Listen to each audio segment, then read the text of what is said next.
Welcome, David. Thank you. Very nice to be here. Thanks for having a chat with us.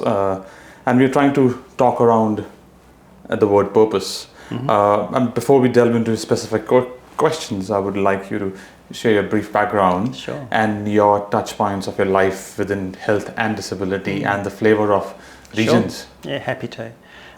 So this year, in August, it'll be 40 years since I started working as a nurse. Lovely. So it's the anniversary of the hospital-based training. I started in mental health back in Greylands Hospital in 1983.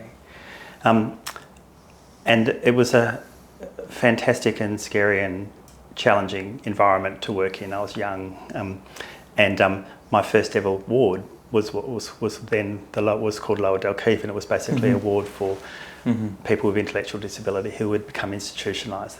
There's probably 50 young men in that ward. And that was my first real exposure to psychiatry, mental health and disability all in one hit, really. And it was like what you'd expect it to be, a hospital, like a bedlam type environment. Yeah. That's only 40 years ago. Things have changed a lot, thank goodness. So I worked in mental health for a number of years, and then I also did my general nurse training as well, and Bachelor of Nursing, and I did a Masters of Public Health. And so I was really fortunate over the last few years to become what you'd call in health a generalist, really. Okay. So I can work across from mental health through to aged care, through to public health as well. And I've had great opportunity over the years to work in different locations, different jobs, different regions, different states, including some work in New Zealand as well. Lovely. So I sort of bring a real range of experiences, including infectious diseases. So when I was working in South Australia, I was the lead person to responding to the COVID pandemic. Wow. So I was when I worked in Country Health in Western Australia, and at one point I was the executive director of mental health for all of Country Health. I've also been a regional director. I've been a clinician. I've been the director of mental health services. And all along that journey, I've touched base with people with a disability, because people with a disability are all along that journey. Yeah. And I think one of the things that I've sort of can reflect on now is how sad it was, really, that people with a disability or a mental health condition were treated so poorly by services that sometimes I was running. Oh, okay. And I think it's not that people were doing anything on purpose. They were doing things because they weren't aware. They weren't aware of the need to sort of maybe talk a little bit slower, or the need to sort of listen a bit better.